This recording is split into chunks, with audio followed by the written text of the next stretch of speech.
biggest episode this, or biggest advantage that this episode has right off the bat, no Laurel, which can only be a good thing. Okay, so this particular episode of Arrow, I believe Draw Back Your Bow was the title of it, dealt with the Green Arrow having a crazy stalker in the form of Cupid, who is secretly some woman, some police officer with mental issues who was in therapy, who he saved back when Slade Wilson was sieging the city with his Mirakuru-induced goons. And ever since then, in the intervening 6 months between that point and now, she has been training herself to become adept at archery and basically do what the Arrow does, except she kills. She kills to get what she wants. And I believe last week I said, when the episode last week teased her appearance, I believe I said, "Oh God, this is going to be a campy villain, isn't it?" Well, right off the bat, I was actually kind of surprised by the fact that I like this character. Carrie, or Cupid, just teetered on the edge of ridiculousness without ever drifting into full-on camp. She was obviously more, for lack of a better word, colorful than a lot of other villains on the show, or some of the darker villains like Slade, but she made you believe she was crazy. She made you believe that she was this insane stalker who clearly needed help. She made you believe that she was dangerous, or she was kind of cute in that dangerous sort of way. Amy Gumenik is the woman who plays her. But at the same time, like I said, it never goes too far. It was reined in just enough to where it does not become ridiculous. So in that sense, I thought the villain was pretty effective this time around. I was actually kind of surprised at how much I liked her. So there's that. And what are the strengths this episode? Brendan Routh, I think, got his most screen time out of all the episodes in this season thus far, when he had to go to this business dinner, and he asked Felicity to come out with him on a date.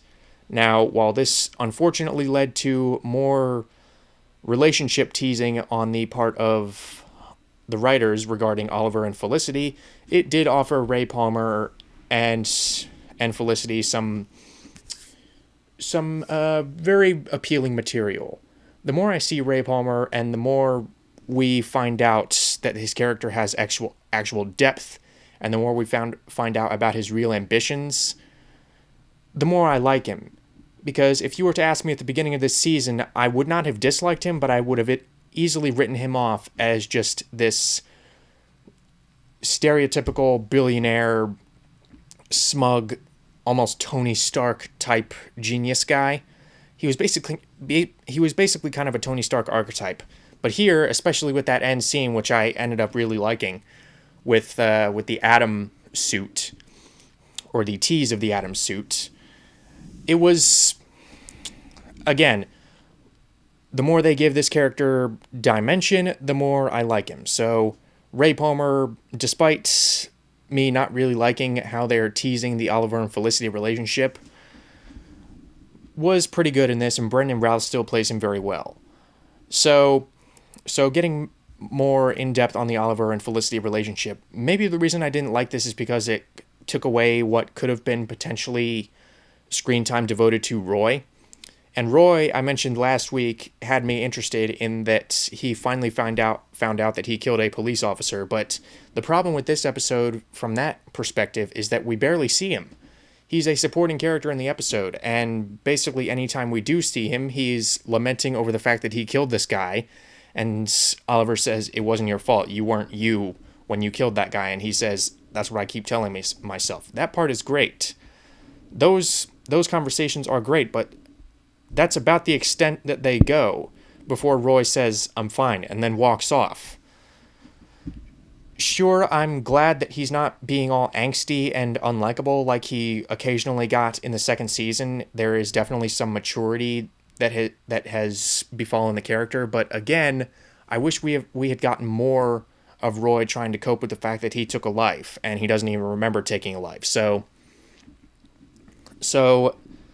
that may have been part of the reason why I didn't necessarily care for the Oliver and Felicity stuff this episode, but to be fair, I can easily see someone liking the Oliver and Felicity stuff, mainly because they really try to tie it in with Oliver really failing or really not being able to comprehend having a life outside of the hood or the bow and arrow, as it were.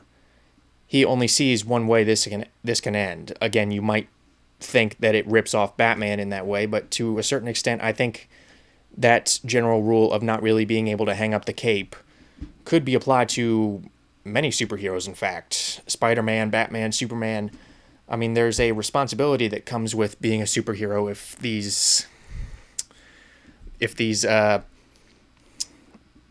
this comic book media has taught us anything. That was a long pause. I apologize.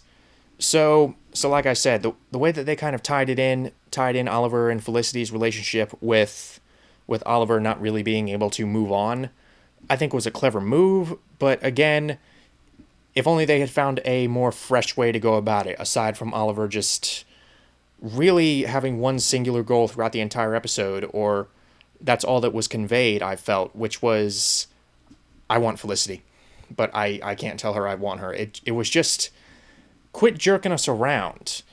And this is coming from a guy who really does not care for love stories. I admit I am a little biased in that area, but you have to admit, the way that they have teased this basically all season and kind of gone back and forth throughout for basically the majority of the show at this point, it's getting a little tiresome. To a certain extent, it's kind of, I'm not saying this is the same, I'm not saying these are on the same level, but it's sort of the same problem I had with the Leonard and Penny relationship on The Big Bang Theory. I stopped caring a long time ago because they just go back and forth, and to be fair, to be honest, there are only so many times you can do that before it becomes tiresome. And the fact that it took away from a potentially interesting story arc with Roy this episode, I felt was a little bit of a waste. But to be fair, the end scenes, I think, more than made up for the weaknesses that this episode had. Although another weakness has to do with Austin Butler's character. Now, Austin Butler, he's, if I'm not mistaken, he's one of those Disney and Nickelodeon stars who's trying to transition into being an adult actor. I have to say, I really don't like his character. I haven't really been exposed to Austin Butler's work any time before, mainly because he hasn't really been in anything that I watch. So I may well be a little biased in that I hate the majority of teen and child stars nowadays, but Austin Butler's character was annoying. They tried to make him charming. They tried to make him sort of like Ray Palmer, and he's this very confident DJ who's very good at his job. But the way he just came rolling in and disrespecting everyone, he harkens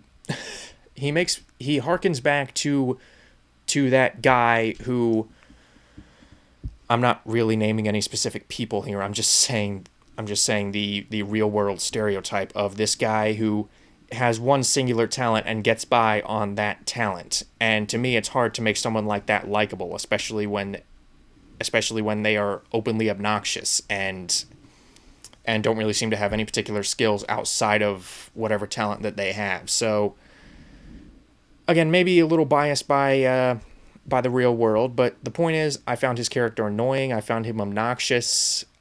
The way that they've tried to make him charming, I felt really backfired. It's Ray Palmer done wrong, is the best way I can describe it. However, the end scenes, specifically Ray sort of trying to keep things professional between himself and Felicity, despite his body clearly wanting other things.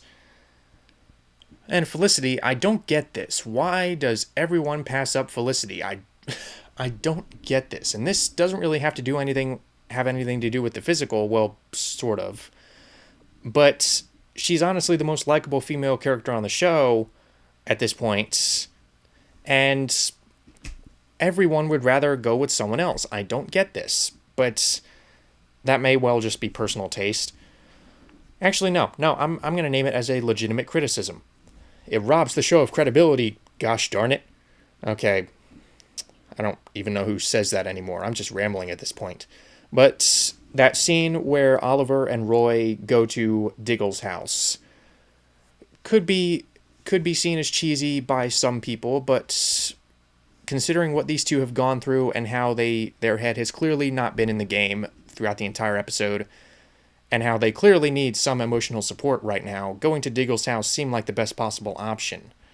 So yeah, I liked that. It wasn't too cheesy, it was not too in your face, but at the same time it was just, for lack of a better word, warm enough to where I can buy that these guys would lean on Diggle and his family for emotional support, and in that sense it felt very satisfying. So overall, decent episode. I did like it better than the last one. The villain was surprisingly effective. Anything groundbreaking? No, but let's just say I'm glad that she's not dead and they put her in the Suicide Squad.